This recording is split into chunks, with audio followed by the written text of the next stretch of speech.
Welcome back everyone to another tutorial. Today we're going to see how to disconnect apps from a Google account on Android, which means remove connected apps from your Google account. Firstly, open the Settings app on your Android device. Scroll down, then tap on Google.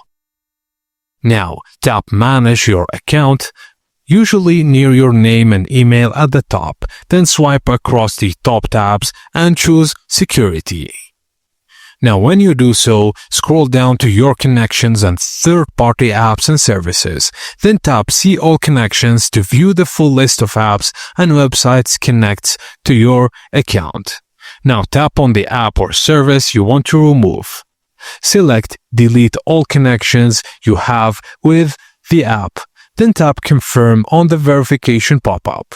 Repeat this for any app or website you want to disconnect. And if you ever want to reconnect an app, simply open it again and sign in with your Google account. It will ask for permissions again. You're doing so to protect your data privacy, stop unwanted apps from accessing your Gmail, Drive or contacts, or clean up your old logins you no longer use.